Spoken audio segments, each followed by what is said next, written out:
Hello everyone, welcome to exam nest. This is Ajay Sharma. आज हम logical reasoning and data interpretation पर based एक set discuss करने वाले हैं। ये सेट प्रीवियसली कैट 2017 में स्लॉट 2 में पूछा गया था।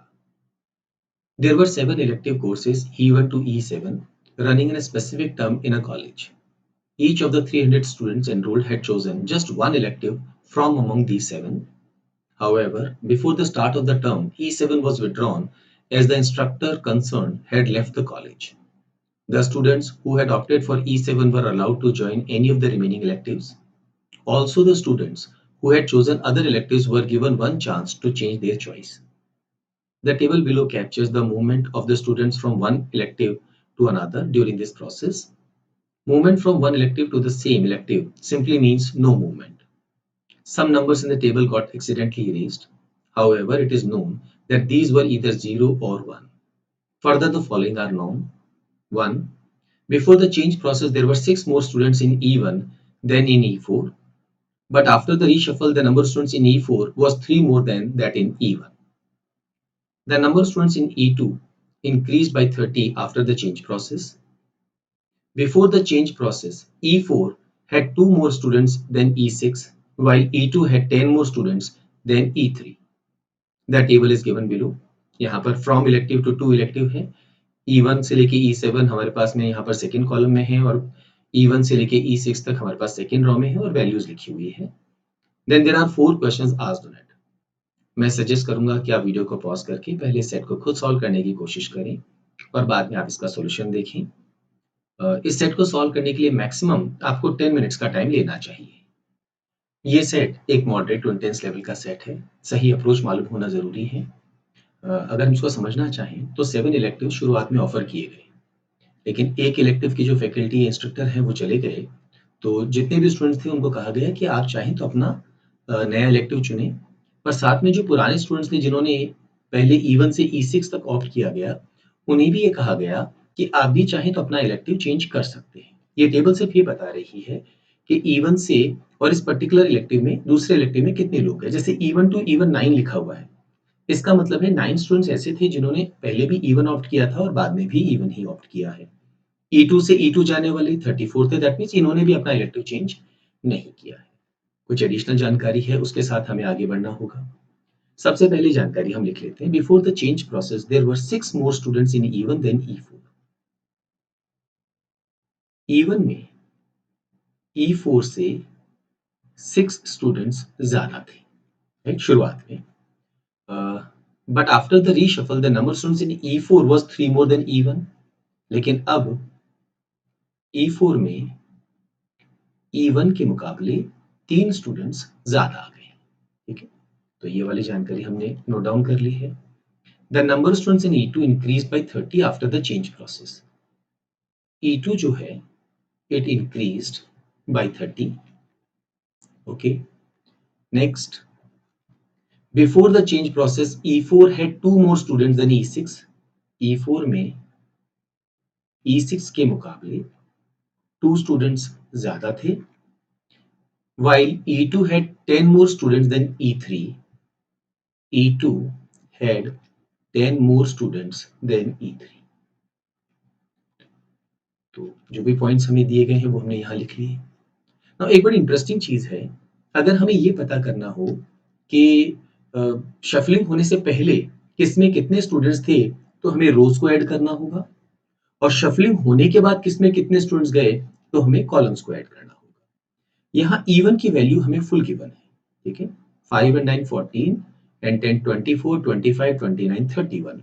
दैट मीन्स शफल होने से पहले यहाँ 31 स्टूडेंट्स थे। तो हम ये कहेंगे कि यहाँ पर ये वैल्यू हमने यहाँ 31 लिख दी है, क्योंकि क्या है, कुछ वैल्यूज यहाँ पर मिसिंग है। ये 31 है, बाकी ये वैल्यू अभी हमें नहीं मालूम है, तो ये हम बाद में लिखेंगे। तो यहाँ पर सारी वैल्यूज हमारे सामने आ गई है। ऐसे ही अगर हम बात करें E4 की, नाउ E1 E4 से 6 ज्यादा है, तो अगर हम E1 की वैल्यू यहाँ 31 पुट कर दें और 6 को माइनस कर दें तो E4 की वैल्यू आ जाएगी 25। तो E4 के सामने हम लिखेंगे 25। ये वैल्यू हम यहाँ क्यों लिख रहे हैं, बिकॉज यहाँ पर कुछ वैल्यूज अभी मिसिंग है, तो उन मिसिंग वैल्यूज को हम बाद में यहाँ पर सब्स्टिट्यूट कर देंगे। ओके, तो ये वाली जो जानकारी है इसका हमने इस्तेमाल कर लिया है। ये तो शफल के बाद की इंफॉर्मेशन है। E4 जो है वो E6 से 2 ज्यादा है। E4 हमने 25 निकाला है, ये E6 से 2 ज्यादा है, यानी E6 का सम क्या आना चाहिए? 23। ये भी जानकारी हो गई है। अभी भी हमारे पास में 4 इलेक्ट्रोड्स की इंफॉर्मेशन नहीं है, पर अगर आप E2 पे नजर डालें, इसका सम हम करें 34 and 5 39, 6 45 and 5 50 and 10 60 and 16 76। Shuffling के बाद E2 में 76 कैंडिडेट्स हैं। तो शफलिंग से पहले कितने थे? क्योंकि 30 बढ़ गई तो E2 में 46 होनी चाहिए थे। ठीक है, तो ये वाली जानकारी भी हमारी काम आ गई है। अच्छा, अगर E2 में 46 है तो E3 में कितने होने चाहिए थे? 46 माइनस 10, E3 में होने चाहिए थे 36। What about E7? हम इन सबको ऐड कर लेते हैं। चलिए देखिए, 16 and 4 20, 30 50 and 10 60 and 41, ये हो गए 101। तो क्या हम E5 की वैल्यू निकाल सकते हैं? टोटल स्टूडेंट्स 300 थे, इन सबको हम ऐड करें और 300 में से सबट्रैक्ट कर दें। चलिए देखते हैं, ये हो गया है 70। मैं केवल पहले टेंस डिजिट ऐड कर लेता हूँ, tens and hundreds. Unit digit हम बाद में ऐड कर सकते हैं। 10 into 12, 14, 18 and 6 24, तो 240 तो ये हो गया है। 6 12 and 6 18 and 4 22, तो ये हो गया है 262। तो E5 हमारे पास क्या बचेगा? 38। अच्छा, आगे बढ़ने से पहले जो इन्फॉर्मेशन हमारे पास यहाँ लिखी हुई है, एक बार इनका सम हम राइट हैंड साइड पे यहाँ कर लेते हैं। इससे हमें ये पता होगा कि जो हमारे नंबर्स मिसिंग हुए हैं उनका सम क्या होगा। जैसे अगर हम E2 की बात करते हैं तो 34 and 8, ये हो गया है 42 and 2 44 and 2 46। इसका मतलब है जो भी 46 स्टूडेंट शुरुआत में हमारे पास थे उन सबके बारे में जानकारी हमारे पास है। दैट मीन्स यहाँ पर और यहाँ पर कोई भी शफल नहीं हुआ है, तो ये वैल्यूज इमीडिएटली हमने 0 लिख दी।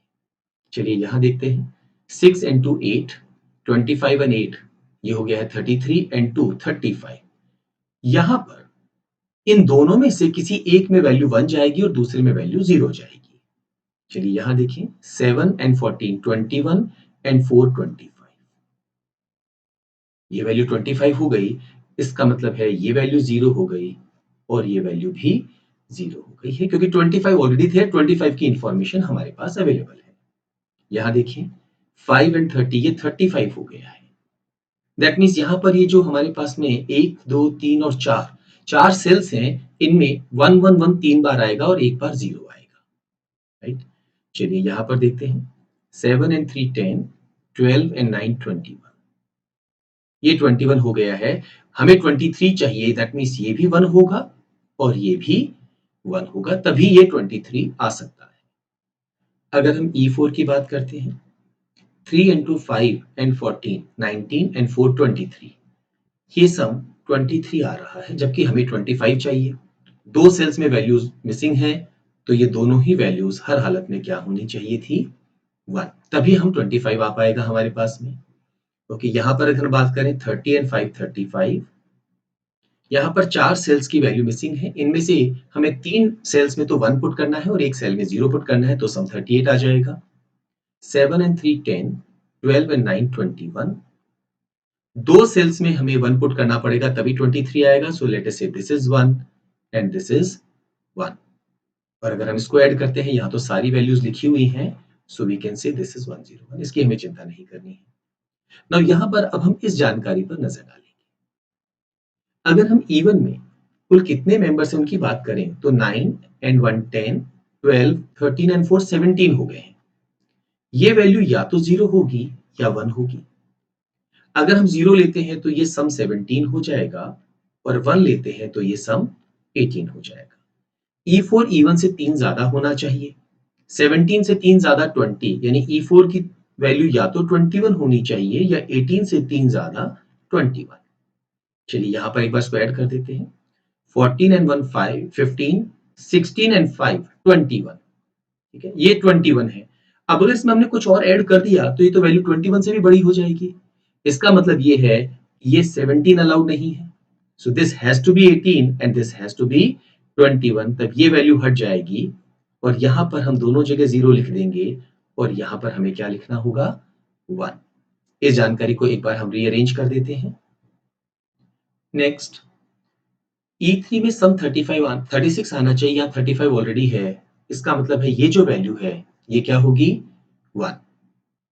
बात करते हैं E5 की। यहाँ पर हमने डिस्कस किया था कि जो 4 सेल्स है उनमें से 3 सेल्स में 1 आना चाहिए और एक सेल में 0।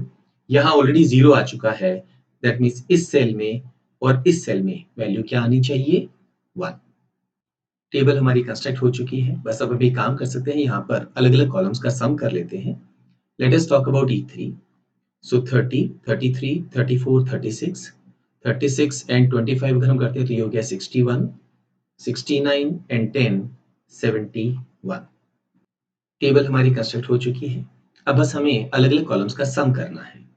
चलिए शुरुआत यहाँ से करते हैं। 10 एंड 8 18, 18 एंड 2 20, 20 एंड 25 ये हो गया है 45, 45 एंड 4 49 एंड 30, ये वैल्यू हो गई है 79।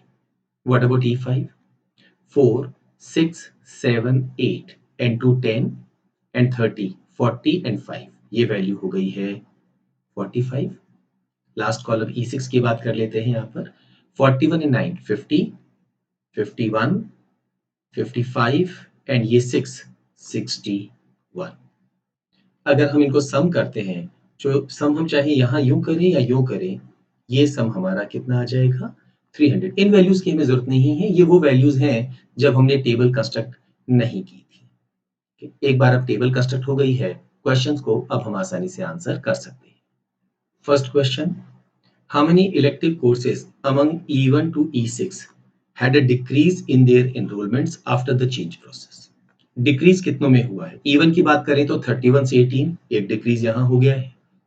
E2 46 से 76 इंक्रीज हो गया है। E3 36 से 79 इंक्रीज। E4 25 से 21 ये डिक्रीज हो गया है। E5 38 से 45 इंक्रीज और E6 23 से 61 इंक्रीज। तो हम ये कहेंगे दो कोर्सेज ऐसे थे जहां पर डिक्रीज हुआ है। थर्ड ऑप्शन हमारे इस क्वेश्चन का आंसर होगा। Next question, after the change process which of the following is the correct sequence of number of students in the 6 electives E1 to E6? Answer बड़ा आसान है, 18 76 79। अगर हम यहाँ पर देखते जाएं 18 76 79 and then 21 45 61, 21 45 61। फोर्थ ऑप्शन हमारे इस क्वेश्चन का आंसर होगा। Next question, after the change process which course among E1 to E6 had the largest change in its enrollment as a percentage of its original enrollment? Percentage change largest कहाँ हुआ है? Percentage change का basic formula होता है change upon initial value into 100। चार options है, सिर्फ उन्हीं पर नजर डालें। E1 में 31 से 18 होने का मतलब है ये चेंज हुआ है 13 का, ओरिजिनल वैल्यू 31। E2 46 से 76 ये चेंज हुआ है 30 का, प्रीवियस वैल्यू 46। E3 36 से 79 ये चेंज हुआ है 43 का ओवर 36। E6 ये चेंज हुआ है 23 से 61, इसका मतलब है 38 ओवर 23। हमें पता करना है परसेंटेज चेंज हाईएस्ट ज्यादा जो है वो कहाँ हो रहा है। इन दो वैल्यूज को तो आप इग्नोर कर दें क्योंकि ये 50% से कम है। अगर हम इन दो वैल्यूज पर नजर डालते हैं तो देखिए ये है 36 प्लस 7, ठीक है। 36 मतलब 100%, इसका 10% होता है 3.6, तो 7 मतलब 20%। तो अप्रोक्सीमेटली ये वैल्यू 20% के आसपास आएगी, दैट मीन्स टोटल 120% हो जाएगा अप्रोक्सीमेटली। यहां पर अगर हम देखें तो ये है 23 प्लस 50। 23 रिप्रेजेंट करता है 100%, इसका 50% इसका हाफ होता है, दैट इज 11.5। ये तो 15 है, यानी 50% से भी ज्यादा है। ये वैल्यू मोर देन 150% है। एग्जैक्ट वैल्यू निकालने की जरूरत नहीं है, आपको आंसर मिल चुका है। इस सेट पर बेस्ड लास्ट क्वेश्चन डिस्कस करते हैं।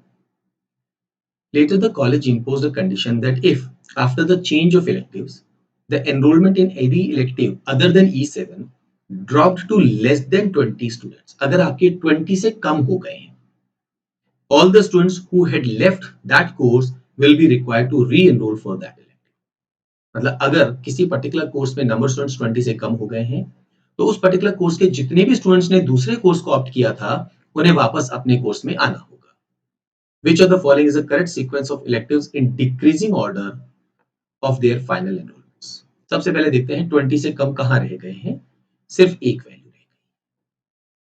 तो E1 से जितने भी स्टूडेंट्स दूसरे कोर्सेज में गए थे, उन्हें वापस E1 में आना होगा। ठीक है, तो कौन कौन E1 में आएंगे? एक तो देखिए E1 से ये 5 चले गए, तो जैसे ये 5 यहां गए, ये वैल्यू हो गई 71। ओके, और 10 E3 में चले गए, ये वैल्यू हो गई 69। 1 E4 में चले गए, तो ये वैल्यू रह जाएगी 20, लकीली 20 से कम नहीं हुआ है। 4 E5 में गए थे, ये कम करेंगे तो ये 41 हो जाएगा, और 2 E6 में गए थे, ये कम कर देंगे तो ये 59 हो जाएगा। तो अब E1 में कुल कितने स्टूडेंट्स होंगे? ये सारे स्टूडेंट्स वापस E1 में लौट आएंगे। ये सम हो गया है 15, 16, 20, 22। तो जब ये 22 यहां आ जाएंगे, तो जो टेली है 18, ये 22 ऐड होके क्या हो जाएगी? 40। क्वेश्चन पूछा गया है decreasing order of final enrolment, तो सबसे पहले नाम आना चाहिए E2 का। अब जितने ऑप्शन में E2 नाम नहीं है, उसे हम हटा देंगे। ठीक है, E2 के बाद नाम आना चाहिए E3 का। अब जो बचे हैं उनमें से जिसमें E3 नहीं है, उसे हम हटा देंगे। E3 के बाद नाम आना चाहिए हमारा E6 का। E6 यहां नहीं है, इसे भी हटा देंगे। तो यही हमारा आंसर होना चाहिए। आप चाहे तो फर्दर क्रॉस चेक कर लें। E6 के बाद नाम आएगा E5 का, E5 के बाद E1 का, और E1 के बाद E4 का। तो सेट मुश्किल नहीं था। देखिए, हमेशा कॉम्पिटिटिव एग्जाम में आपको डिकोड करना चाहिए।